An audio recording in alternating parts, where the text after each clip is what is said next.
Hello नमस्कार मेरे प्यारे साथियों, कैसे हैं आप लोग? आशा करता हूँ आप सभी लोग बढ़िया होंगे और अपनी तैयारियों को बहुत ही बेहतरीन ढंग से कर रहे होंगे। तो आज के इस छोटे सेशन में हम लोग बात करने वाले हैं उत्तर प्रदेश के महत्वपूर्ण जो आपके प्रमुख मंदिर होने वाले हैं और कहें तो स्थापत्य कला के बारे में हम लोग चर्चा करने वाले हैं, ठीक है?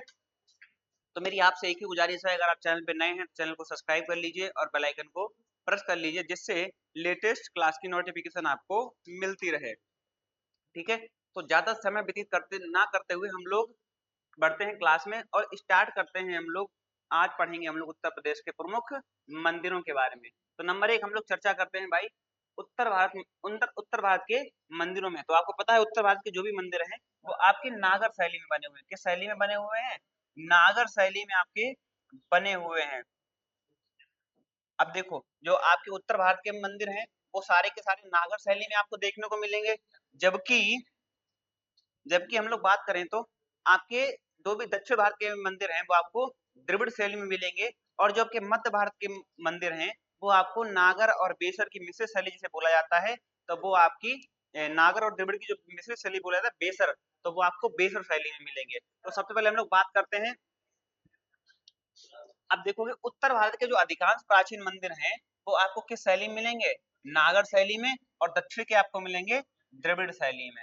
दक्षिण के मिलेंगे आपको द्रविड़ शैली में। और जो मध्य के हैं हम लोग कंबोडिया या पूर्वांचल के जो हैं, कंबोडिया साइड के जो मंदिर हैं वो आपको बेसर शैली में देखने को मिलेंगे। जो नागर और द्रविड़ की मिश्रित शैली है बेसर शैली, ठीक है। तो सबसे पहले मंदिर की हम लोग बात करते हैं। सबसे पहला है हमारा दशावतार मंदिर। सबसे पहला कौन सा भैया? दशावतार मंदिर। तो ये कहाँ पर है आपका? ये देवगढ़ का दशावतार मंदिर इसको कहा जाता है, जो आपका ललितपुर जिले में है। कहाँ पर है? ललितपुर जिले में है आपका देवगढ़ का दशावतार मंदिर।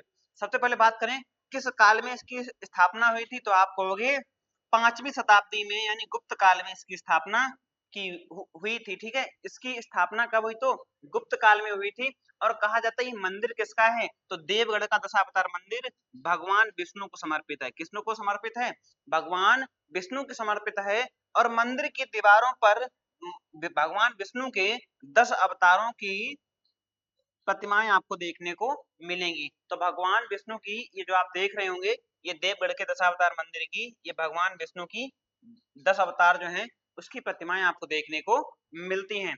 अगर महत्व की बात करें तो नागर शैली की वास्तुकला का ये एक उत्कृष्ट उदाहरण है। आपसे पूछा जाता है गुप्तकालीन स्थापत्य कला का इनमें से कौन सा उदाहरण है, तो आपसे दे दिया जाएगा देवगढ़ का दशावतार मंदिर, आपसे काशी विश्वनाथ मंदिर, आपसे कह भीतर गांव का कानपुर का भीतर गांव का मंदिर है ना, ऐसे आपसे कह दिया जाएगा आगरा का बटेश्वर मंदिर। तो आपको बताना होगा भैया कौन सा है, तो ये है हमारा देवगढ़ का दशावतार मंदिर, जो किस जिले में है? ललितपुर जिले में है। दूसरे की बात करते हैं हम लोग। दूसरा है गुप्त काल का, तो आप कहोगे कौन सा? कानपुर का भीतर गांव मंदिर। कौन सा भैया? कानपुर का भीतर गांव मंदिर है। ये भी गुप्त काल का, यानी कि 5वीं 6वीं शताब्दी का ये भी एक गुप्त काल की स्थापत्य कला का प्रसिद्ध मंदिर है। कौन सा? कानपुर का भीतर गांव का मंदिर जो है। और ये जो है ये मंदिर आपका पक्की लाल ईंटों से बना हुआ है, ठीक है। लाल ईंटों से बना हुआ है आपका कानपुर का भीतर गांव का मंदिर, ठीक है। तो निर्माण सामग्री बता रहा है ये पक्की लाल ईंटों से बना हुआ है। महत्व की बात करें, अपनी अनूठी नागर शैली और पकी हुई ईंटों से बने हुए प्राचीनतम मंदिरों में से एक सबसे फेमस मंदिर है गुप्त काल का। तो कौन कौन सा? एक देवगढ़ का दशावतार मंदिर जो आपका ललितपुर जिले में है। दूसरा है भीतर गांव का मंदिर जो आपका कहाँ पर है? कानपुर में है। और ये आपका पकी हुई लाल ईंटों से बना हुआ है, ठीक है। तो ये पॉइंट आपको याद रखने हैं। अब हम लोग आगे बढ़ेंगे और आगे चर्चा करने वाले हैं बनारस के मंदिर की। बनारस में आप देखेंगे 2 मंदिर आपको बहुत ज्यादा फेमस मिलेंगे, जबकि मंदिर तो बहुत सारे हैं बनारस में, लेकिन हम लोग सबसे पहले बात करते हैं किसकी? तो सबसे पहला है भैया काशी विश्वनाथ मंदिर। किसकी बात करेंगे हम लोग? काशी विश्वनाथ मंदिर। कहाँ पर है आपका? ये बनारस में है। और काशी को ही सबसे प्राचीन जीवांतम शहर माना जाता है। सबसे प्राचीनतम जीवांत शहर कौन सा है? तो आप कहोगे काशी है। और कहा जाता है काशी की स्थापना भगवान शिव ने स्वयं की थी। माना जाता है कि काशी की स्थापना भगवान शिव ने स्वयं की थी, ठीक है। तो बात करते हैं ये आपका मंदिर जो है काशी विश्वनाथ मंदिर किसको समर्पित है? भगवान शिव को समर्पित है। और ये जो भारत के जो 12 ज्योतिर्लिंग है उनमें से एक है। 12 ज्योतिर्लिंगों में से एक ज्योतिर्लिंग है आपका काशी विश्वनाथ मंदिर, ठीक है। अगर आस्था की बात करें, माना जाता है कि यहाँ दर्शन करने से आपको मोक्ष की प्राप्ति होती है। माना जाता है कि यहाँ पर अगर आप दर्शन करते हैं तो आपको मोक्ष की प्राप्ति होगी। और ऐसा कहा भी जाता है कि अगर काशी में इनकी अस्थियों का विसर्जन होता है, अगर मान कहा जाता है कि अगर जो भी आपके पूर्वज हैं उनकी अस्थियों को कहाँ विसर्जन किया जाता है, काशी में विसर्जन होता है, तो उनको सीधे स्वर्ग की प्राप्ति होती है, ठीक है। और इतिहास की बात करें तो वर्तमान निर्माण इसका किसने करवाया था? महारानी अहिल्याबाई होलकर। यानी कि मंदिर को जब देखा आपने मुगलों ने लूटा वगैरह था, तो मुगलों ने ये काशी विश्वनाथ मंदिर को मुगलों ने काशी विश्वनाथ मंदिर को लूटा था। लूटने के बाद इसमें तोड़-फोड़ की थी, तो उसी का जीर्णोद्धार किसने करवाया था? तो ये 1780 में महारानी अहिल्याबाई होलकर जी ने, किसने? महारानी अहिल्याबाई होलकर जी ने 1780 में इसका पुनर्निर्माण करवाया था, या कह सकते हैं हम लोग जीर्णोद्धार करवाया था, ठीक है। तो याद रखना है आपको, काशी विश्वनाथ मंदिर कहाँ पर है? वाराणसी में है। ये एक 12 ज्योतिर्लिंग में से है और भगवान शिव को समर्पित है। और कहा जाता है कि यहाँ पर जो भी दर्शन करते हैं उनको मोक्ष की प्राप्ति होती है। इसका जीर्णोद्धार महारानी अहिल्याबाई होलकर जी ने 1780 में करवाया था, ठीक है। आगे बात करते हैं बनारस के दूसरे मंदिर की, जिसका नाम है भारत माता मंदिर। तो आपको याद रखना है, भारत में एकमात्र भारत माता का मंदिर कहाँ है? तो ये बनारस में है। कहाँ पर है? एकमात्र मंदिर भारत माता जी का बना हुआ है, जो कि इसमें मंदिर में किसी की प्रतिमा नहीं लगी हुई है, बल्कि भारत के नक्शे को संगमरमर के पत्थर से उकेरा गया है। भारत के जमीन पर भारत के नक्शे को संगमरमर से उकेरा गया है। तो ये आपका है भारत माता मंदिर। कहाँ पर है? तो काशी विद्यापीठ बनारस में। कहाँ पर है भैया? काशी विद्यापीठ में बनारस में आपका ये है, ठीक है। स्थान की बात बता रहे हैं, महात्मा गांधी काशी विद्यापीठ परिसर में ये आपका स्थित है। कौन सा? भारत माता मंदिर। इसमें किसी देवी देवता की मूर्ति नहीं, बल्कि भारत माता को समर्पित है। और आप जो ये इमेज देख रहे होंगे, ये सफेद संगमरमर से उकेरा गया है। ये जो आप देख रहे होंगे भारत का नक्शा है, ये सफेद संगमरमर से आपके फ्लोर पे बना हुआ है, ठीक है। विशेषता की बात करें, इसे संगमरमर पर उकेरा गया है और ये अविभाजित भारत का एक त्रिआयामी भौगोलिक मानचित्र है, जिसमें पहाड़ों, नदियों और पठारों को दर्शाया गया है। अभी जो आप ये भारत माता मंदिर देख रहे हैं, इसमें इस मंदिर को कह सकते हैं विभाजित मंदिर नहीं है। ये पूरा जो अपना पुराना टाइम पे आर्यावर्त हुआ करता था। क्या हुआ करता था? आर्यावर्त हुआ करता था। उसी आर्यावर्त का पूरा आपको मैप देखने को मिलता है जमीन पर, ठीक है। ना कि वर्तमान में जो भारत का नक्शा है उसको नहीं, बल्कि जो पुराने प्राचीन हमारा भारत का नक्शा हुआ करता था, जिसका नाम आर्यावर्त था, वो आपका पूरा का पूरा जमीन पर उकेरा गया है, ठीक है। इसका उद्घाटन तो आप कहेंगे 1936 में महात्मा गांधी जी ने इसका उद्घाटन किया था। तो उद्घाटन किसने किया? महात्मा गांधी जी ने। कहाँ बना है? काशी विद्यापीठ वाराणसी में बना है, संगमरमर का बना हुआ है, ठीक है। और इसमें किसी देवी देवता की मूर्ति नहीं, बल्कि भारत माता का नक्शा बना हुआ है जमीन पर, ठीक है। वो भी किसका बना हुआ है पूछा जाए तो याद रखना है संगमरमर पत्थर का बना हुआ है, ठीक है। संगमरमर पर ये उकेरा गया है। तो आपने बात की, हमने समझ लिया काशी विश्वनाथ मंदिर और भारत माता मंदिर के बारे में। आगे बढ़ेंगे हम लोग और अब बात करते हैं वाराणसी के कुछ अन्य जो धार्मिक स्थल हैं उनके बारे में, ठीक है। तो सबसे पहले आता है भैया तुलसी मानस मंदिर। तो आप देखेंगे बनारस में गोस्वामी तुलसीदास घाट पर आप देखेंगे एक आपका तुलसी मानस मंदिर भी आपका स्थित है। तो कह रहा है उस स्थान पर बना है जहां गोस्वामी तुलसीदास ने रामचरितमानस लिखी थी, ठीक है। इसी को तुलसी घाट भी कहा जाता है बनारस में। तो उसी पर बैठ के कहा जाता है कि गोस्वामी तुलसीदास जी ने रामचरितमानस लिखी थी, ठीक है। तो ये आपका कहाँ पर है? तो ये तुलसी घाट के पास में स्थित आपका तुलसी मानस मंदिर। आगे कह रहा है दीवारों पर चौपाइयां और दोहे अंकित हैं। यानी कि रामचरितमानस में जो चौपाइयां हैं आप देखेंगे रामचरितमानस में, तो कुल कितने कांड हैं? आप कहोगे भैया 7 कांड हैं। कितने कांड हैं? 7 कांड है। सबसे बड़ा कांड कौन सा है? तो आप कहोगे किष्किंधा कांड है। सबसे छोटा कौन सा है? तो आप कहोगे बाल कांड है। सबसे ज्यादा पढ़े जाने वाला कांड कौन सा है? तो आप कहोगे सुंदर कांड है, ठीक है। तो ऐसे 7 कांड हैं और उन्हीं की चौपाइयां दीवारों पर लिखी हैं। कहाँ?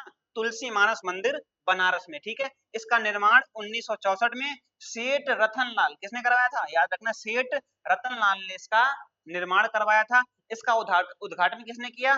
तो इसका उद्घाटन डॉक्टर सर्वपल्ली राधाकृष्णन, किसने किया था? डॉक्टर सर्वपल्ली राधाकृष्णन जी ने इनका उद्घाटन किया था। कब? 1964 में। तो ये आपको याद रखना है। तुलसी मानस मंदिर कहाँ पर है? गोस्वामी तुलसीदास जी ने जहाँ पर रामचरितमानस लिखी थी, यानी तुलसी घाट पर ये आपका स्थित है। इसमें कुछ नहीं है मंदिर में, चारों तरफ दीवारों पर क्या है भैया? रामचरितमानस की चौपाइयां लिखी हुई हैं। और 1964 में इसका निर्माण सेठ रतनलाल सुरेखा जी ने इसका करवाया था और इसका उद्घाटन डॉक्टर सर्वपल्ली राधाकृष्णन जी ने किया था। तो ये आपका हो गया तुलसी मानस मंदिर। अगली बात करते हैं हम लोग संकट मोचन हनुमान मंदिर, कहाँ का? बनारस का। अब देखोगे अयोध्या में भी आपका संकट मोचन हनुमान मंदिर है, प्रयागराज में भी है, लेकिन आपका एक बनारस में भी है। तो हम लोग अभी बात कर रहे हैं किसकी? बनारस वाले संकट मोचन हनुमान मंदिर की। ठीक है, तो भगवान हनुमान को समर्पित यह मंदिर है। भक्तों की मनोकामनाएं पूरी होने की गहरी आस्था है। तो बस सिंपल सा आपको याद रखना है, एक संकट मोचन हनुमान मंदिर है, कहाँ पर? बनारस में। अब भैया मंदिर से सभी की आस्था जुड़ी होती है, बिना आस्था के कोई मंदिर नहीं जाता और मन्नतों के लिए जाता है। अगर मन्नतें ना मांगे आदमी तो मंदिर भी ना जाए कभी। ठीक है, चलो आगे बात करते हैं। अगला आता है सारनाथ बौद्ध मंदिर। ये बहुत ज्यादा इंपॉर्टेंट है, क्योंकि यहाँ पर महात्मा बुद्ध जी ने अपना पहला उपदेश दिया था, है ना, जिसको क्या कहा गया था? धम्म चक्र प्रवर्तन कहा गया था। तो महात्मा बुद्ध जी ने फर्स्ट टाइम यहाँ पर अपना, या कह सकते हैं आप, वो जो पहला उपदेश दिया था वो यही दिया था। किसको दिया था? तो 5 ब्राह्मण हुआ करते थे, उनको अपना पहला उपदेश दिया था। 5 ब्राह्मण कौन कौन से थे? तो कैंडई, पप्पा, भवदीय, महोनाना और अरसांगी, ये 5 ब्राह्मण हुआ करते थे, जिनको महात्मा बुद्ध जी ने यहाँ पर अपने पहला उपदेश दिया था। कहाँ दिया था? सारनाथ में। ठीक है, और आप देखेंगे जो यहीं पर आपका सारनाथ में एक अशोक स्तंभ है। अशोक स्तंभ से ही आपका क्या लिया गया है? हमारे भारत का जो चिन्ह है ना, जिसमें अशोक की लाट बनी हुई है, आप कहें सिक्कों पर आपने देखा होगा, तो वो आपका कहाँ से लिया गया है? वो सारनाथ स्तंभ से ही लिया गया है। ठीक है, और एक मोस्ट इंपोर्टेंट पॉइंट बताता हूँ आपको सारनाथ स्तंभ से। आपको पता है सारनाथ स्तंभ में आपने पढ़ा होगा कितनी तीलियां हैं? 24 तीलियां हैं। लेकिन प्रेजेंट टाइम में आप जाएंगे और सारनाथ में देखेंगे, जो वर्तमान में वहां पर स्तंभ है उसमें 24 नहीं बल्कि 26 तीलियां हैं। कभी आप जाएंगे तो जरूर इस बात को नोटिस करना, कितनी तीलियां हैं? 26 तीलियां हैं। और हमें जो दिखाया जाता है उसमें कितनी है? 24 तीलियां हैं। ठीक है, तो सारनाथ आपका वही सारनाथ जहां पर महात्मा बुद्ध ने पहला उपदेश दिया था, और उसी को क्या कहा गया? धम्म चक्र प्रवर्तन। जहां भगवान बुद्ध ने अपना पहला उपदेश दिया, यहाँ कई स्तूप, जैसे स्तूप की बात करें तो यहाँ पर एक भराउत स्तूप है। ठीक है, एक आपका यहीं पर भराउत स्तूप है, और यहाँ पर कई मठ और मंदिर बने हुए हैं।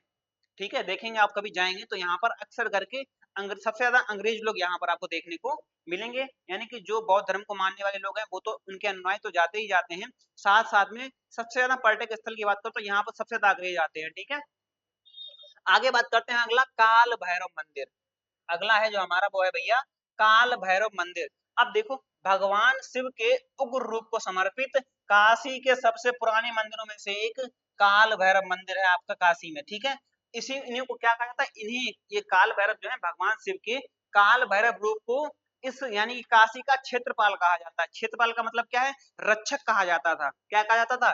क्षेत्रपाल या कोतवाल मतलब रक्षक कहा जाता था, कि भगवान शिव का जो काल भैरव रूप है ये काशी की सुरक्षा करता था। ठीक है, तो इसी को क्या कहा जाता है? क्षेत्रपाल, क्षेत्रपाल या कोतवाल या रक्षक कहा जाता था। किसको? भगवान काल भैरव रूप को। भगवान शिव का जो काल भैरव रूप था उसी का एक मंदिर बना है, काल भैरव मंदिर। ठीक है, जिन्हें दंड देने का अधिकार था। यानी कि काशी में ऐसा माना जाता है, अगर कोई व्यक्ति कोई गलती करता था तो भगवान शिव यानी काल भैरव रूप में आकर के उसको क्या देते थे? दंड देते थे। ठीक है, क्योंकि इनको क्या कहा जाता? क्षेत्रपाल या कोतवाल कहा जाता था। ठीक है, अगला मंदिर की बात करें तो भैया अगला है हमारा अन्नपूर्णा मंदिर। तो आप देखेंगे हमारे पूरे भारत में 2 ही अन्नपूर्णा मंदिर हैं, एक तो आपका कहाँ है? बनारस में, और एक आपका कहाँ है? तो कन्नौज में। एक आपका कन्नौज में है और दूसरा है आपका बनारस में। ठीक है, तो हम लोग बात करने वाले हैं अभी कन्नौज के अन्नपूर्णा, बनारस के अन्नपूर्णा मंदिर की। तो ये देवी अन्नपूर्णा जी को समर्पित है। अन्नपूर्णा माता जो है ना, इनको किनका रूप माना जाता है? पार्वती मैया का रूप माना जाता है। तो आपने देखा होगा जब जहां भी आप जाएंगे, या तो आप बनारस वाले मंदिर जाएंगे या कन्नौज वाले मंदिर जाएंगे, तो वहां देखेंगे एक तो अन्नपूर्णा माता जी की अलग से प्रतिमा होगी, और जिसमें पूजा हो रही होगी वो स्वरूप किसका होगा? वो स्पेशली पार्वती मैया का स्वरूप होगा। जो मेन स्वरूप होगा वो पार्वती मैया का होगा। पास में ही एक अलग प्रतिमा आपको मिलेगी जो अन्नपूर्णा माता जी की होगी, ठीक है। तो ये अन्नपूर्णा मंदिर माता अन्नपूर्णा जी को यानी पार्वती माता पार्वती के स्वरूप को समर्पित है, जो भोजन और पोषण की देवी मानी जाती हैं, जो भोजन और पोषण की देवी मानी जाती हैं। तो अन्नपूर्णा मंदिर कुल कितने हैं आपके? 2 अन्नपूर्णा मंदिर हैं, एक तो आपका कन्नौज डिस्ट्रिक्ट में पड़ता है, एक आपका पड़ता है बनारस में, ठीक है। आगे बात करते हैं मृत्युंजय महादेव मंदिर। आप देखेंगे मणिकर्णिका घाट से जस्ट पास में लगा हुआ है आपका मृत्युंजय महादेव मंदिर। ये भी किसको समर्पित है? भगवान शिव को समर्पित है। पूजा करने पे अकाल मृत्यु का भय टल जाता है। ऐसा कहा जाता है कि अकाल मृत्यु का जो भय है वो टल जाता है अगर आप मृत्युंजय महादेव मंदिर में जाकर के पूजा अर्चना करते हैं, ठीक है। अगला मंदिर देखते हैं बिरला मंदिर। ये आपका बहुत इंपॉर्टेंट है क्योंकि ये आपका बीएचयू बनारस हिंदू यूनिवर्सिटी जो है आपकी, जिसकी स्थापना किसने की थी? पंडित मदन मोहन मालवीय जी ने की थी ना। तो वही बीएचयू बनारस हिंदू यूनिवर्सिटी, इसी के परिसर में आपका बना हुआ है बिरला मंदिर, जिसको नवीन काशी विश्वनाथ कहा जाता है। बिरला मंदिर को ये बीएचयू परिसर में स्थित है। अपनी भव्यता और शांत वातावरण के लिए इसे जाना जाता है। तो बिरला मंदिर भी कहाँ है आपका? ये भी काशी में है। नवीन काशी विश्वनाथ मंदिर इसे बोला जाता है, ठीक है। तो आपने समझ लिया तुलसी मानस मंदिर, संकट मोचन मंदिर, सारनाथ मंदिर, काल भैरव मंदिर, अन्नपूर्णा मंदिर, मृत्युंजय महादेव मंदिर और बिरला मंदिर, ये सारे के सारे आपके कहाँ हैं? तो ये सारे के सारे आपके काशी में होने वाले हैं, ठीक है। आगे बढ़ेंगे हम लोग और अब बात करते हैं अयोध्या के कुछ इंपॉर्टेंट मंदिरों की। अब हम लोग बात करेंगे अयोध्या के कुछ इंपॉर्टेंट मंदिरों की, हम लोग चर्चा करने वाले हैं। तो नंबर 1 सबसे, अभी देखेंगे सबसे नवीनतम अभी बना है कौन सा? श्री राम जन्मभूमि मंदिर, जो आपने देखा होगा। इसके ध्वजारोहण कार्यक्रम में मैं गया भी था, ठीक है। तो ये है आपका श्री राम जन्मभूमि मंदिर। अभी पता है ना बहुत ज्यादा विवाद चल रहा है क्योंकि श्री राम जन्मभूमि के ट्रस्ट के मालिक कौन? चंपत राय, जिन्होंने 200 करोड़ का घोटाला किया है ना। चलो, तो पारंपरिक नागर शैली में निर्मित यह 3 मंजिला मंदिर है। मुख्य गर्भगृह में भगवान श्री राम के बाल रूप को देखा होगा आपने, बाल रूप की काले कलर की प्रतिमा आपकी लगी होगी, जिनके कह सकते हैं मस्तक पे आप देखेंगे तो सीधा सनलाइट पड़ती है ना। तो आप देखेंगे अयोध्या का श्री राम जन्मभूमि मंदिर। यहीं पर आप जाएंगे तो एक हनुमानगढ़ी मंदिर आपको मिलेगा, जो काफी ऊंचाई टीले पर बना हुआ है आपका हनुमानगढ़ी मंदिर। तो एक ऊंचे टीले पर स्थित, मान्यता है कि राम दर्शन से पहले हनुमान जी के दर्शन करना अति आवश्यक है। हनुमान जी को यहाँ का रहकर या अयोध्या, यहाँ पर हनुमान जी रहकर अयोध्या की रक्षा करते हैं, या इनको अयोध्या का क्षेत्रपाल या रक्षक कहा जाता है। तो हनुमानगढ़ी मंदिर आपका कहाँ पर है? ये अयोध्या में है, ठीक है। आगे तीसरा आता कनक भवन मंदिर। तो कनक भवन देखेंगे पूरा राम परिवार, कनक भवन देखेंगे, कहा जाता है, ऐसा कहा जाता है कि इसका नाम कनक भवन क्यों पड़ा? क्योंकि ये पहले सोने का हुआ करता था। और कनक भवन में देखेंगे तो यहाँ पर कहा जाता है कि जो भगवान राम के माता पिता के साथ में जो पूरा फैमिली थी यानी परिवार थी, वो यहीं रहती थी कनक भवन में, इसलिए माना जाता है कि कनक भवन ये सोने का बना था, ऐसा कहा जाता है, ठीक है। तो भगवान राम और माता सीता को समर्पित है। पौराणिक कथाओं के अनुसार यह भवन माता सीता को विवाह के बाद उपहार में मिला था। यानी कि आप देखेंगे जैसे ही कहा जाता है कि भगवान राम का राज्याभिषेक हुआ, मतलब राज्याभिषेक हुआ था, उस टाइम पे इनको ये उपहार में दिया गया था। लेकिन उसके बाद तो आपको कहानी पता है कि उनको 14 वर्ष का वनवास हो गया था। चलो वनवास से क्वेश्चन पूछ लेता हूँ। तो वनवास में सबसे ज्यादा भगवान राम ने जब उनको वनवास हुआ तो 14 साल में से 6 साल किस वन में गुजारे? सबसे ज्यादा समय उन्होंने किस वन में गुजारा था? जल्दी से बताएंगे, ठीक है। अगर पता है तो ठीक है, वरना मैं बता देता हूँ ये कौन सा वन है। तो याद होगा आपको आरण्यक वन। कौन सा? आरण्यक वन जो है, यहीं पर आपका सबसे ज्यादा समय गुजारा था। ये कहाँ पर पड़ता है आरण्यक वन? तो आप देखेंगे ये आपका जैसे ही एमपी से नीचे निकलेंगे, एमपी से निकलेंगे तो एमपी से सटा हुआ आपका छत्तीसगढ़ बना है। एमपी से जो कब बना था छत्तीसगढ़? तो आपको पता होगा सन 2000 में बना था, है ना। तो उसी छत्तीसगढ़ के पास में पड़ता है ये आपका छोटा नागपुर के पठार के ऊपर आरण्यक वन पड़ता है आपका। तो वहीं पर 6 साल बिताए थे माता सीता जी ने। और यहीं से जो रावण है ना, रावण ने सीता माता का हरण भी इन्हीं वनों से किया था, ठीक है।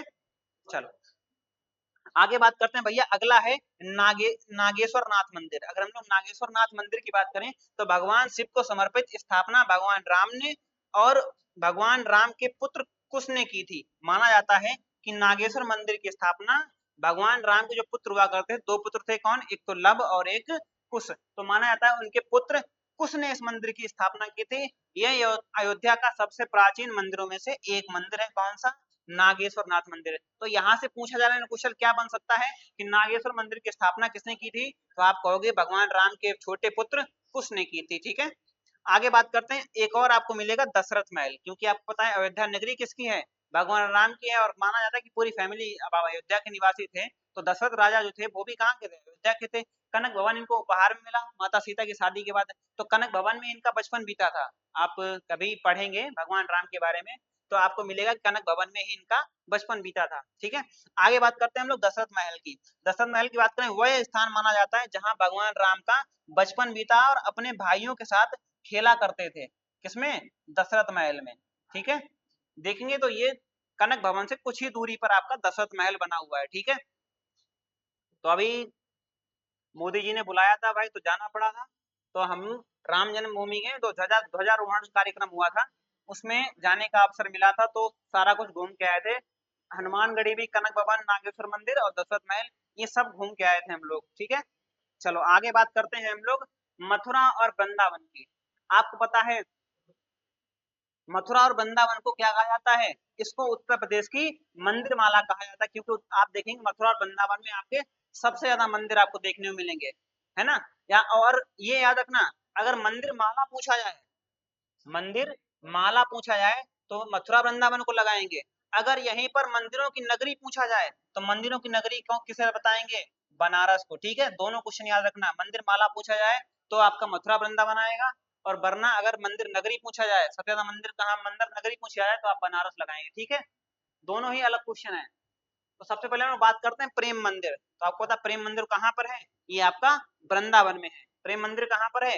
वृंदावन में है। राधा कृष्ण को समर्पित है, भव्य मंदिर है। इसका निर्माण, यहाँ से ये क्वेश्चन जरूर याद रखना, इसका निर्माण किसने कराया? जगत कृपालु महाराज जी ने। जगत गुरु जो कृपालु महाराज हैं, ये क्वेश्चन पूछा भी गया है। तो कृपालु महाराज ने इसका निर्माण कराया था। जगत गुरु जो कृपालु महाराज हैं, इन्होंने इसका प्रेम मंदिर का निर्माण कराया था। ठीक है, आगे बात करते हैं बांके बिहारी मंदिर। बांके बिहारी, तो आपको पता है बांके बिहारी मंदिर का निर्माण किसने कराया? तो ये इसका कराया था हरिदास जी ने, वही जिन्हें संगीत सम्राट कहा जाता है, हरिदास जी। और यहीं पर मनाई जाती है आपकी हरिदास जयंती। हरिदास जयंती कहाँ मनाई जाती है? तो ये मथुरा वृंदावन में मनाई जाती है आपकी हरिदास जयंती। तो जो बांके बिहारी मंदिर है ना, सबसे प्राचीन मंदिर देखेंगे तो सबसे ज्यादा भीड़ कहाँ उमड़ती है? आपकी बांके बिहारी मंदिर में उमड़ती है। तो बांके बिहारी मंदिर का निर्माण किसने करवाया? तो याद रखेंगे संत हरिदास जी ने करवाया था, जिनको संगीत सम्राट कहा जाता है। ठीक है, तो बांके बिहारी मंदिर भगवान कृष्ण को समर्पित है, सबसे प्रसिद्ध मंदिर है ये वृंदावन का। और 1864 में इसका निर्माण स्वामी हरिदास जी ने करवाया था। ठीक है, आगे बात करते हैं इस्कॉन मंदिर। तो आपको पता होगा इस्कॉन जो है, ये इस्कॉन एक संस्था है, कहाँ की? अमेरिका की संस्था है, जो भगवान कृष्ण के भारत में कई सारे हैं, विदेशों में कई सारे मंदिर बनवाती है। तो इस्कॉन ये एक अमेरिका की संस्थान है, याद रखना। ये अमेरिका की संस्था है इस्कॉन, जो पूरे भारत में या कहें विश्व भर में इस्कॉन मंदिरों का निर्माण करवाती है। ठीक है, तो भगवान कृष्ण और बलराम को समर्पित है आपका इस्कॉन मंदिर वृंदावन का। फिर एक याद रखना यहाँ पे, ये सबसे ज्यादा इंपॉर्टेंट बनेगा, कौन सा? पागल बाबा मंदिर। पूछा भी गया है भैया, याद रखना, इंपॉर्टेंट है। पागल बाबा मंदिर ये 10 मंजिला सफेद संगमरमर का एक अनूठा मंदिर है आपका, कहाँ का? वृंदावन का। पागल बाबा मंदिर एक 10 मंजिला मंदिर है आपका, और सफेद संगमरमर का बना है आपका पागल बाबा मंदिर। कहाँ पर है? याद रखेंगे। अभी आप आपका एक निकल के आएगा, कौन सा? अभी आपका आएगा एक मेढक मंदिर, पूछा जाएगा मेढक मंदिर कहाँ है। ठीक है, तो ये आपका लखीमपुर खीरी में पड़ता है, वो मेढक मंदिर। तो 10 मंजिला सफेद संगमरमर का एक अनूठा मंदिर है। आगे रंगनाथ जी मंदिर, तो आप देखेंगे ये वही रंगनाथ मंदिर है जहां पर दो सोने के 40 फीट ऊंचे,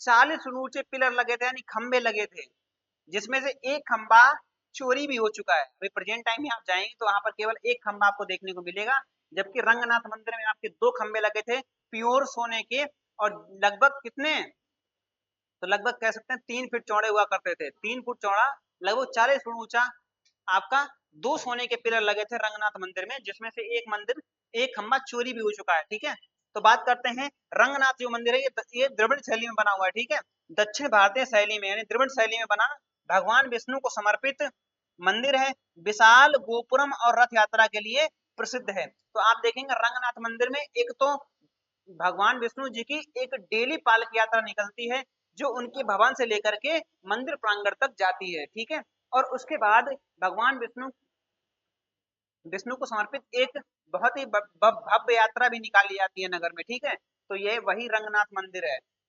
आगे बात करते हैं राधा रमण मंदिर, तो ये भी आपका वृंदावन में मिलेगा आपको राधा रमण मंदिर, ये भगवान कृष्ण के स्वयंभू रूप को समर्पित है। ये जो आपका राधा रमण मंदिर है ये भगवान कृष्ण के स्वयंभू रूप को समर्पित है। और इसी के साथ इसी के पास में है रंगनाथ मंदिर के जस्ट पास में आपको मिलेगा कौन सा, पूतना कुंड। अब पूतना कौन थी उसके बारे में आप जानते होंगे, तो यहीं पर जस्ट पास में मिलेगा आपका पूतना कुंड, यहीं पर है पूतना कुंड, ठीक है। आगे बात करते हैं श्री कृष्ण जन्मभूमि स्थल, तो आपको पता है ये आपका कहाँ पड़ता है, श्री कृष्ण जन्मभूमि ये पड़ता है आपका मथुरा में, ठीक है। तो जहां भगवान श्री कृष्ण का जन्म हुआ था यहाँ एक भव्य मंदिर और एक कारागार है, आप देखेंगे तो एक छोटी सी जेल भी है।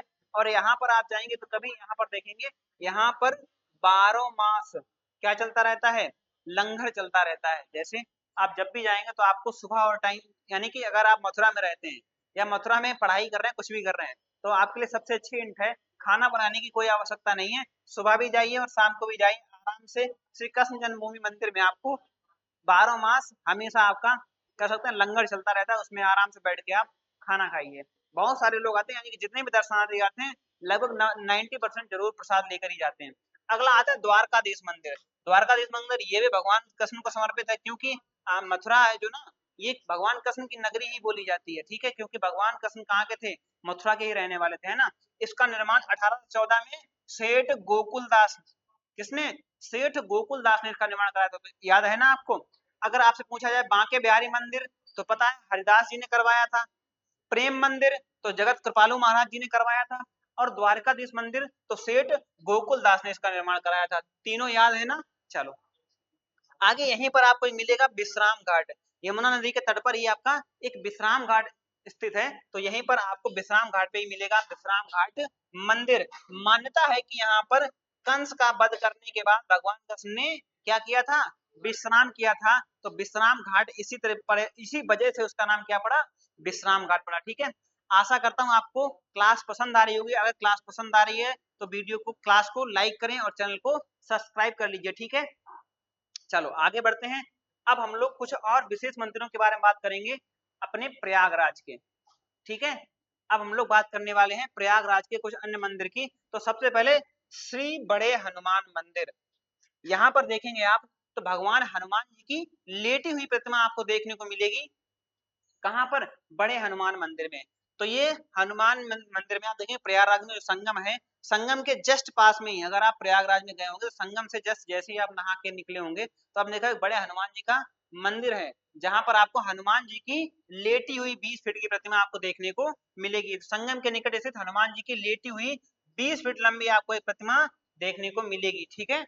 तो उन्हीं का मंदिर है श्री बड़े हनुमान मंदिर। आगे बात करते हैं शिव मंदिर में, तो आपका एक है मन कामेश्वर मंदिर, ये यमुना नदी के तट पर काले पत्थर का शिवलिंग यहाँ पर आपको पूजा जाता है, कौन सा, काले रंग का पत्थर, काले रंग का शिवलिंग यहाँ पर आपका पूजा जाता है, कहाँ पर, मन कामेश्वर मंदिर कहाँ पर है आपका, प्रयागराज में। अगला आता है सोमेश्वर नाथ मंदिर, तो ये भी कहाँ है, प्रयागराज में, ये भी प्राचीन मंदिरों में से एक मंदिर है आपका, ये भी भगवान शिव को समर्पित है। अब आता है भैया एक सबसे बढ़िया सबसे प्यारा मंदिर, अलोपी देवी मंदिर। यहाँ पर आप देखेंगे तो यहाँ पर कोई मंदिर नहीं है, यहाँ पर एक खाली पालना है, यहाँ पर अलोपी देवी मंदिर में एक खाली पालने की पूजा की जाती है, कोई भी प्रतिमा आपको देखने को नहीं मिलती है। और कहा जाता है अलोपी देवी माता अलोपी देवी के मंदिर है और वहां पे कोई प्रतिमा नहीं है, एक खाली पालना है उसी की पूजा की जाती है। तो अलोपी बाग क्षेत्र में स्थित एक अनूठा शक्तिपीठ, यहाँ देवी की कोई मूर्ति नहीं है बल्कि एक मंच पर रखे पालने यानी झूले की पूजा की जाती है। तो अलोपी देवी मंदिर कहाँ है, प्रयागराज में है, ठीक है। अलोपी देवी मंदिर कहाँ है, प्रयागराज में, जहां पर कोई मंदिर नहीं है बल्कि एक झूले की यानी एक पालने की पूजा की जाती है। आगे बात करते हैं अन्य एक कुछ मंदिर हैं, जैसे नागबासुकी मंदिर। ये दारागंज प्रयागराज में आपका देखने को मिलेगा। दारागंज के गंगा तट पर स्थित नागों के राजा नागबासुकी को ये मंदिर समर्पित है। और यहाँ पर नाग पंचमी पर एक बहुत बड़ा मेला भी लगता है। तो कहाँ लगता है? नाग पंचमी पर सबसे विशाल मेला उत्तर प्रदेश में, तो कहोगे नागबासुकी मंदिर प्रयागराज में लगता है। ठीक है, इसके बाद बेणी माधव मंदिर, ये भी याद रखना है, नागबासुकी और बेणी माधव मंदिर। तो ये भगवान विष्णु के बेणी माधव रूप को समर्पित है आपका कौन सा? बेणी माधव मंदिर। ये भगवान विष्णु के स्वरूप को समर्पित है। पंचकोशी परिक्रमा का इसे केंद्र माना जाता है। पंचकोशी परिक्रमा, 5 कोश की परिक्रमा, जैसे आप जाएंगे तो गोवर्धन परिक्रमा करते होंगे मथुरा में, ऐसे ही बेणी माधव मंदिर में जो प्रयागराज जाते हैं वो लोग क्या करते हैं? भगवान विष्णु की पंचकोशी परिक्रमा करते हैं, यानी 5 कोश की परिक्रमा करते हैं। ठीक है, तो आपने प्रयागराज में देखे कौन से बड़े हनुमान मंदिर? मनकामेश्वर, सोमेश्वर, अलोपी देवी मंदिर, नागबासुकी मंदिर और बेणी माधव मंदिर। ये सारे के सारे आपके कहाँ हैं? ये आपके सारे के सारे प्रयागराज में हैं। आगे बात करते हैं लखनऊ और आगरा के प्रमुख धार्मिक स्थल, आगरा और लखनऊ के। ठीक है, अब हम लोग आगरा और लखनऊ की बात करें तो आप देखेंगे लखनऊ में एक है आपका चंद्रिका देवी मंदिर। कौन सा भैया? चंद्रिका देवी मंदिर। तो ये माता चंद्रिका को समर्पित है और नवरात्रि के दौरान यहाँ पर भक्तों की भारी भीड़ होती है। कहाँ पर? लखनऊ में है आपका चंद्रिका देवी मंदिर। फिर आता है एक हनुमान सेतु मंदिर, ये भी आपका कहाँ है? ये भी आपका लखनऊ में हनुमान सेतु मंदिर। और लखनऊ किस नदी के किनारे? आपको पता है गोमती नदी के किनारे हमारी राजधानी बसी है। तो ये मंदिर भी आपका गोमती नदी के तट पर स्थित है और संकट मोचन हनुमान जी को ये समर्पित है। इसकी स्थापना 1960 में किसने? बाबा नीम करोरी, वही जिनका आश्रम कहाँ है? उत्तराखंड में है, उन्हीं ने इसकी स्थापना की थी। हनुमान सेतु मंदिर कहाँ है? लखनऊ में। स्थापना किसने की थी? बाबा नीम करोरी, जिनका आश्रम कहाँ है? उत्तराखंड में है, उन्होंने इसकी स्थापना की थी। कब? 1960 में। आगे आता है बुद्धेश्वर महादेव मंदिर। तो बुद्धेश्वर महादेव मंदिर ये भगवान का एक प्राचीन शिव मंदिर है और इसकी स्थापना कहा जाता है राजा बख्शी द्वारा। किसने? राजा बख्शी द्वारा। यहीं पर आपका लखनऊ में देखेंगे ये बुद्धेश्वर मंदिर के जस्ट पास में आपका बख्शी तालाब भी है। एक बख्शी तालाब भी आपको यहीं पर देखने को मिलेगा। ठीक है, तो बख्शी तालाब भी आपका कहाँ पर स्थित है? ये भी लखनऊ में है और ये बुद्धेश्वर मंदिर के जस्ट पास में आपको देखने को मिलेगा बख्शी तालाब। ठीक है, इसका निर्माण भी किसने कराया था? राजा बख्शी ने करवाया था। ठीक है, आगे बात करते हैं आगरा के कुछ मंदिर। तो ये आ गया भैया मनकामेश्वर मंदिर आगरा वाला, अभी आपने पढ़ा था प्रयागराज वाला, अब ये आ गया मनकामेश्वर मंदिर आगरा वाला। तो आगरा के सबसे प्राचीन और महत्वपूर्ण शिव मंदिरों में से एक है आपका मनकामेश्वर मंदिर। और एक यहाँ पर ये मंदिर है आपका कैलाश मंदिर, ये भी यमुना नदी के तट पर किनारे पर स्थित है। और माना जाता है कि ये कैलाश मंदिर जो भगवान शिव को समर्पित है, यहाँ पर जो शिवलिंग है वो आपकी कैलाश पर्वत से लाई गई है। वो कहाँ से लाई गई है? कैलाश पर्वत से लाई गई, ऐसी मान्यता है कि ये जो कैलाश मंदिर में जो शिवलिंग है उसको कहाँ से लाया गया है? भगवान जहाँ शिव रहते थे कैलाश पर्वत पर, वहां से लाया गया है। कहाँ पर है? यमुना नदी के किनारे शिव को समर्पित सबसे प्राचीन मंदिर है। मान्यता है कि शिवलिंग कैलाश पर्वत से लाया गया था। ठीक है, आगे बात करते हैं दयाल बाग मंदिर। तो आप देखेंगे एक दयाल बाग एरिया है पूरा का पूरा आगरा में, आप जाएंगे दयाल बाग, राम बाग, है ना। अभी हम लोग कुछ स्थलों के बारे में पढ़ेंगे, अभी हम लोग मंदिरों के बारे में पढ़ रहे हैं, कुछ विश्व विरासत स्थलों के बारे में हम लोग पढ़ेंगे, तो उसमें देखेंगे अभी हम लोग बहुत अच्छे तरीके से आगे पढ़ने वाले हैं। ठीक है, तो यहीं पर दयाल बाग है, यहीं पर एक राम बाग है, यहीं पे एक आलम बाग है। ठीक है, लखनऊ में भी अलग से है, छोटा सा एरिया है। तो उसी में दयाल बाग मंदिर आपका एक स्थित है जो राधा स्वामी संप्रदाय के लोगों के लिए बनाया गया था। ये किसके लिए बनाया गया दयाल बाग मंदिर? ये राधा स्वामी संप्रदाय, देखा होगा आपने कुछ लोग राधा स्वामी सत्संग वगैरह करते रहते हैं, वो राधा स्वामी संप्रदाय को मानते हैं, तो उन्हीं के लिए ये मंदिर बनाया गया था, राधा स्वामी मंदिर। ये एक अद्भुत वास्तुकला पर बना हुआ है, स्पेशली किस शैली में बना है? तो ये देखेंगे आप नागर शैली में बना हुआ है। ठीक है, निर्माण की बात करें तो इसका निर्माण 1904 में शुरू हुआ था। कब हुआ था? 1904 में इसका शुरू हुआ था। और किसने बनवाया? तो यहाँ पे बनवाने वाला कोई पर्सनल व्यक्ति नहीं था, बल्कि पूरा का पूरा राधा स्वामी संप्रदाय इसको मिलके बनवा रहा है। ठीक है, यानी बनवाया था एक तरीके से कह सकते हैं। चलो आगे बात करते हैं हम लोग कुछ और मंदिरों की। तो उत्तर प्रदेश के प्रमुख अन्य महत्वपूर्ण मंदिर, तो सबसे पहला देखो भैया लखीमपुर खीरी। लखीमपुर खीरी वही जो उत्तर प्रदेश का सबसे बड़ा जिला है। तो उत्तर प्रदेश का सबसे बड़ा जिला कौन सा है? लखीमपुर खीरी है। दूसरा सबसे बड़ा कौन सा है? तो आप कहोगे भैया दूसरा सबसे बड़ा जिला कौन सा है? तो दूसरा सबसे बड़ा है आपका लखीमपुर के बाद सोनभद्र। दूसरा सबसे बड़ा जिला कौन सा है उत्तर प्रदेश का? तो सोनभद्र है। और तीसरा सबसे बड़ा कौन सा है? तो आपको तीसरा सबसे बड़ा है आपका हरदोई। ठीक है, तो मेढक मंदिर आपको यहीं पर देखने को मिलेगा। अभी बताया था लखीमपुर खीरी में मिलेगा आपको देखने को मेढक मंदिर। और ये लखीमपुर खीरी में ही आपका एकमात्र उत्तर प्रदेश का राष्ट्रीय उद्यान है जिसका नाम क्या है? Dudhwa national park. कौन सा है? दुधवा। ठीक है, तो भारत का एकमात्र मेढक मंदिर आपको देखने को मिलेगा जो भगवान शिव को समर्पित है। इसका निर्माण 19वीं सदी में राजा बख्त सिंह, किसने? राजा बख्त सिंह, बख्शी नहीं, राजा बख्त सिंह ने इसका निर्माण करवाया था। किसका? मेढक मंदिर का। फिर आता है दूसरा गोला गोकर्ण नाथ मंदिर। अक्सर लोग गए होंगे यहाँ पर, लोग या कहें अपने शाहजहांपुर वाले और हरदोई वाले, यानी कि कह सकते हैं लखीमपुर खीरी के जस्ट पास वाले लोग यहाँ पर क्या करते हैं भाई? यहाँ पर कावड़ वावड़ लेके जाते हैं। कहाँ? गोला गोकर्ण नाथ मंदिर। ये भी कहाँ पड़ता है आपका? लखीमपुर खीरी में। ये भी प्राचीन शिव मंदिर है जिसे छोटी काशी भी कहा जाता है। क्या कहा जाता है? छोटी काशी। ठीक है, किसको? लखीमपुर खीरी में जो बना है आपका गोला गोकर्ण नाथ मंदिर, इसी को कहा जाता है छोटी काशी। तो याद रखेंगे, क्वेश्चन पूछा जा सकता है कि छोटी काशी किस मंदिर को कहा जाता है? तो आप कहोगे ये कहा जाता है गोला गोकर्ण नाथ मंदिर को। आगे बात करते हैं कानपुर की। तो कानपुर में आप देखेंगे सबसे पहले कौन सा भैया? जेके मंदिर। जेके मंदिर आपका देखेंगे कानपुर में है। शानदार आधुनिक वास्तुकला का उदाहरण है, विभिन्न देवी देवताओं को समर्पित है और जन्माष्टमी के उत्सव में आप देखेंगे, जन्माष्टमी के उत्सव के लिए प्रसिद्ध है। जन्माष्टमी के उत्सव में आप कभी जाएंगे तो बहुत ज्यादा भव्य यहाँ पर कह सकते हैं रंगमंच होता है। ठीक है, जिसमें बहुत सारे सिंगर्स वगैरह आते हैं, गायक वगैरह आते हैं। तो ये आपका जेके मंदिर कहाँ पर है? कानपुर में है। ठीक है, स्पेशली भगवान कृष्ण को ज्यादा पर यहाँ पर वरीयता दी जाती है, जबकि यहाँ पे देखेंगे तो प्रतिमाएं आपके सभी को समर्पित हैं। ठीक है, फिर आता है नैमिषारण। वही नैमिषारण जिसको 88,000 ऋषि भूमो ऋषियों की तपोभूमि कहा जाता है और यहीं पर 84 कोस की परिक्रमा करते हैं। इसी को हम लोग, ये नैमिषारण, इसी को हम लोग चक्रतीर्थ व्यास गद्दी आपको यही मिलेगी, चक्रतीर्थ बोलते हैं, जहां पर लोग कहते हैं।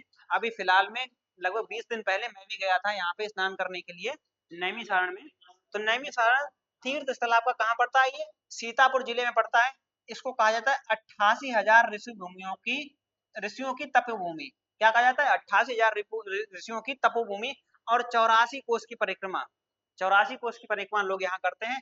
और 4 धाम की यात्रा इसके बिना अधूरी मानी जाती है। अगर आपने 4 धाम की यात्रा की है, 4 धाम कौन कौन से? अब देखो 2-4 धाम है। ठीक है, 2-4 धाम है, तो उनमें से जो आपको भगवान शिव को समर्पित है उन 4 धामों की बात करता हूँ। ठीक है, यहाँ पर आपको प्रमुख स्थल कौन कौन से देखने को मिलेंगे? तो यहाँ पर एक हनुमान गद्दी है। हनुमान गद्दी है जहां पर समझ लो बाबा नहीं लुटेरे बैठते हैं। जहां पर बाबा नहीं लुटेरे बैठते हैं, मैं गया हूँ ना इसलिए बता रहा हूँ, क्योंकि हर मोड़ पे एक बाबा बैठा होगा और वो तुमसे जबरदस्ती पैसे डलवाएगा दान पात्र में। ठीक है, दूसरा आता है ब्यास ब्यास गद्दी। यहाँ पर हमें ठीक लगा है, घूमने के लिए अच्छी जगह है ब्यास गद्दी। और यहाँ पर आपसे कोई जोर जबरदस्ती नहीं, जैसा आप चाहो वैसा कर सकते हो और यहाँ पे मन को शांति मिलती है। चक्र तीर्थ, ये चक्र तीर्थ भी वही चक्र तीर्थ वही कुंड है आपका, जहाँ पर लोग जाते हैं और कहा जाता है कि यहाँ से पाताल से यहाँ पर पानी आता है और लोग यहाँ पर देखेंगे तो चक्र में, हाँ चक्र तीर्थ में क्या करते हैं? परिक्रमा करते रहते हैं। ठीक है, नहाते हैं और परिक्रमा करते रहते हैं आपका नैमिषारण तीर्थ स्थल, जिसको 88,000 ऋषि भूमियों की तपभूमि कहा जाता है। 84 कोस की परिक्रमा करते हैं। ठीक है, आगे बात करते हैं गोरखपुर और देवरिया के कुछ मंदिरों की। तो गोरखपुर में देखेंगे आपका गोरखनाथ मंदिर और यहीं से गोरख संप्रदाय भी है आपका, जिसमें आपके कौन से?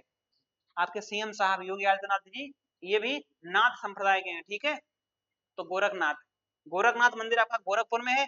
नाथ संप्रदाय, जिससे आप बताया ना, ये नाथ संप्रदाय के आपके कौन है?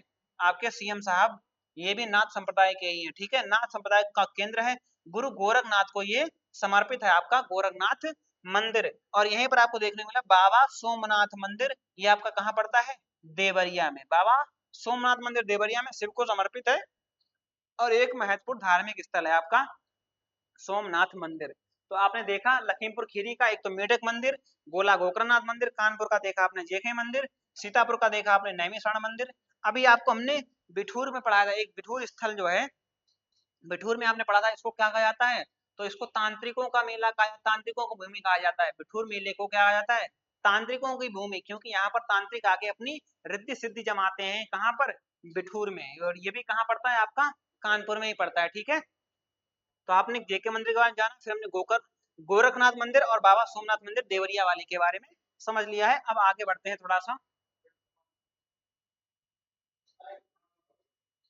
आगे बात करेंगे हम लोग उत्तर प्रदेश के अन्य महत्वपूर्ण मंदिर। तो अन्य महत्वपूर्ण मंदिर में देखेंगे भैया सहारनपुर, तो ये है आपका शाकुंभरी देवी मंदिर। यहीं पर एक बाले मियाँ की मजार भी है। यहीं पर एक शाकुंभरी देवी का मंदिर है सहारनपुर में, और यहीं जस्ट पास में बाले मियाँ की मजार है, जहां पर आपका शाकुंभरी देवी मेला भी लगता है। तो माता शाकुंभरी देवी मेला आपका कहाँ लगता है? सहारनपुर में लगता है, और ये हिंदू मुस्लिम एकता का प्रतीक माना जाता है। ठीक है, तो यहीं जस्ट पास में आपका बाले मियाँ की एक मजार भी है, जहां पर मुस्लिम लोग आते हैं, और शाकुंभरी देवी मंदिर में आपके लोग हिंदू लोग आते हैं। इसी कारण इसे हिंदू और मुस्लिम एकता का प्रतीक माना जाता है। किसको? शाकुंभरी देवी, या कहें शाकुंभरी मेले को। ठीक है, कहाँ लगता है? सहारनपुर में। और ये शाकुंभरी देवी मंदिर कहाँ है? तो आप कहेंगे सहारनपुर में। आगे आता है लोधेश्वर। देखा होगा अक्सर हमारे जो कन्नौज कानपुर एरिया के लोग हैं, ये अक्सर कांवर लेके कहाँ जाते हैं? तो ये जाते हैं बाराबंकी के लोधेश्वर मंदिर में। कहाँ जाते हैं? लोधेश्वर मंदिर, जो महाभारत महाभारत काल से जुड़ा हुआ एक प्राचीन शिव मंदिर है। यहाँ पर लोगों की बहुत ही गहन आस्था है, जहाँ पर लोग कावड़ आवड़ लेके जाते हैं। तो लोधेश्वर मंदिर कहाँ पड़ता है आपका? बाराबंकी में। ठीक है, आगे आता है बलिया। बलिया का देखेंगे भृग मंदिर। तो महान ऋषि जो भृग थे, भृग मुनि थे, उन्हीं को ये समर्पित है आपका आपका भृग मंदिर। कहाँ है? बलिया में। ठीक है, मिर्जापुर में आप देखें विंध्यवासिनी मंदिर, माता विंध्यवासिनी मंदिर, क्योंकि आपने देखा है मिर्जापुर सोनभद्र वाले एरिया में आपका नीचे क्या लगती है? तो आपकी पूरी की पूरी विंध्याचल पर्वत श्रृंखला नीचे आती है। तो उसमें आप देखेंगे जो मिर्जापुर और सोनभद्र वाला एरिया है, तो विंध्याचल की कुछ कुछ पहाड़ियां आपकी जैसे सोनाकर और कैमूर पहाड़ियां आपको देखने को मिलती हैं। कहाँ पर? ये आपकी विंध्याचल की ही कह सकते हैं चोटियां हैं, छोटी छोटी। कौन की? सोनाकर और कैमूर पहाड़ियां। ये कहाँ पड़ती हैं? सोनभद्र और मिर्जापुर में देखने को मिलती हैं। तो उन्हीं पहाड़ी पर एक मंदिर बना है, कौन सा? विंध्यवासिनी मंदिर। कहाँ पड़ा है? मिर्जापुर में। ठीक है, याद रखेंगे विंध्यवासिनी मंदिर कहाँ है? मिर्जापुर में है। आगे आता है भैया बाबा, ये आता है अवगढ़नाथ मंदिर। अवगढ़नाथ मंदिर ये कहाँ पर है आपका? ये आपका मेरठ में है।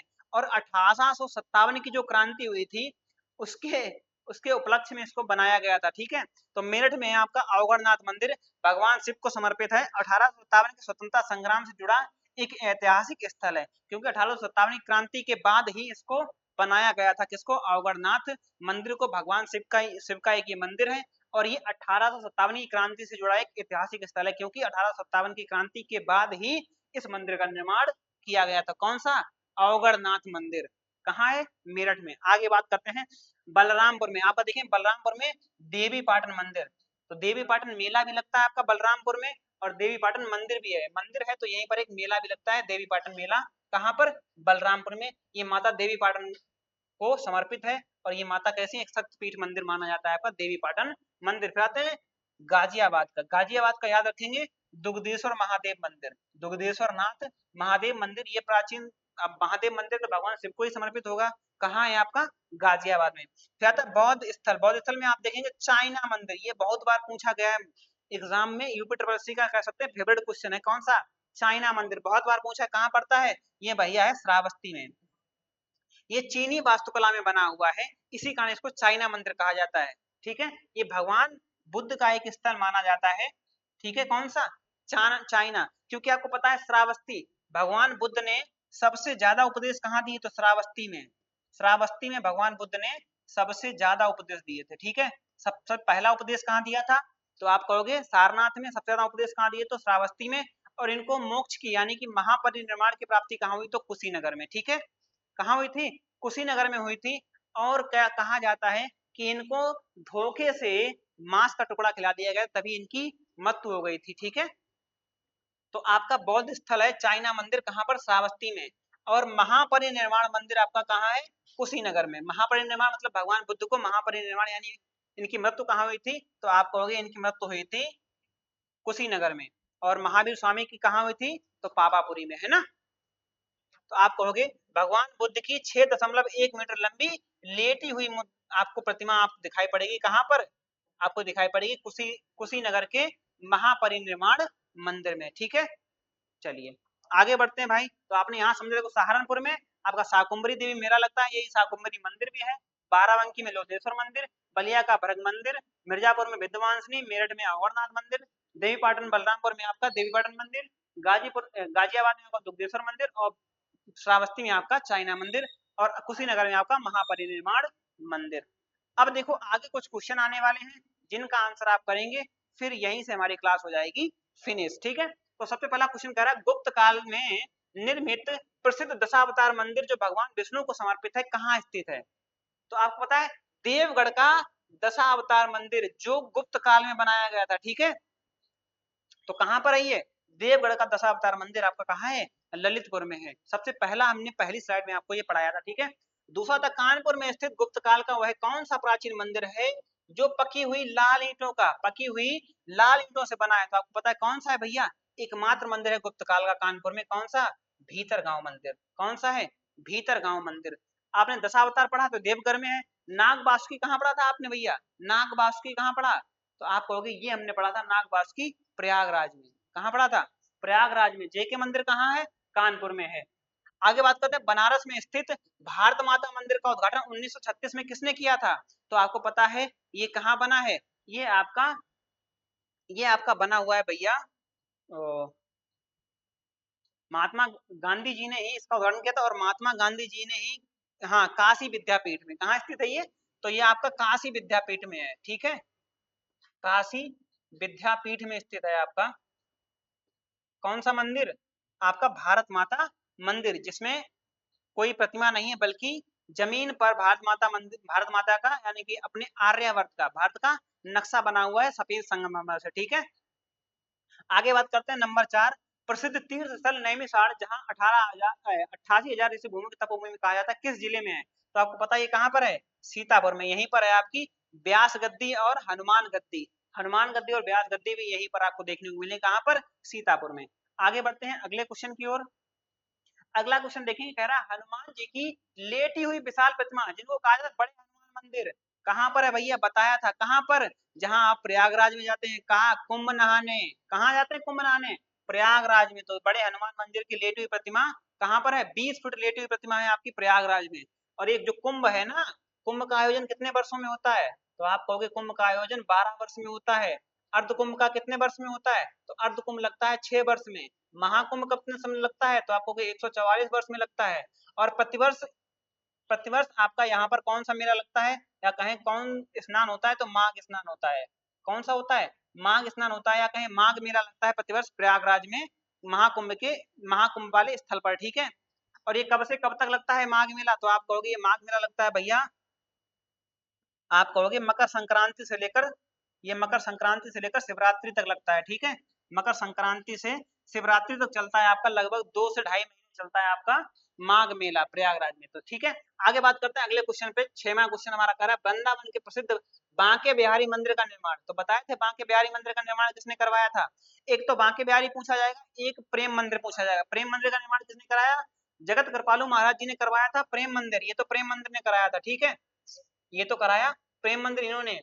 तो इन वृंदावन के बांके बिहारी मंदिर का निर्माण किसने करवाया था? स्वामी हरिदास जी ने। बताया था यहीं पर हरिदास जयंती मनाई जाती है, इन्हीं को संगीत सम्राट कहा जाता है, ठीक है।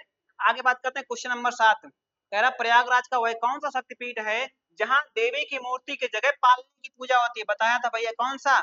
अलोपी देवी मंदिर है, जहां पर कोई मूर्ति ना होकर के पालने की पूजा की जाती है, ठीक है।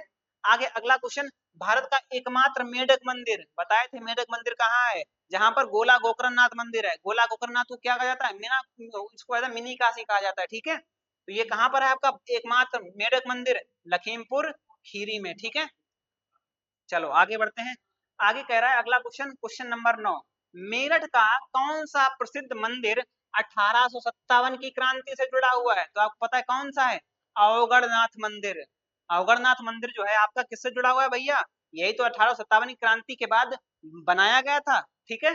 तो कौन सा है? अवगढ़नाथ मंदिर। आगे कह रहा है काशी विश्वनाथ मंदिर के वर्तमान स्वरूप का निर्माण किसने करवाया है? तो काशी जो विश्वनाथ मंदिर है इसको मुगलों ने तोड़ दिया था, इसका पुनर्निर्माण या पुनरुद्धार किसने करवाया? तो ये कराया था महारानी अहिल्याबाई होलकर जी ने, ठीक है। तो यहाँ से आपके 10 क्वेश्चन थे, और हमने आज उत्तर प्रदेश के प्रसिद्ध मंदिरों को बहुत अच्छी तरीके से कंप्लीट कर लिया है। आशा करता हूँ आपको ये क्लास पसंद आई होगी। अगर क्लास पसंद आती है तो आप क्लास को लाइक करिए, एक प्यारा सा कमेंट करिए और चैनल को सब्सक्राइब करिए और साथ में ही बेल आइकन को प्रेस कर लीजिए, ठीक है, जिससे अगली क्लास आपको सबसे पहले मिले। तो आज के लिए इतना ही, मिलते हैं हम लोग एक नेक्स्ट एपिसोड में, तब तक के लिए जय हिंद।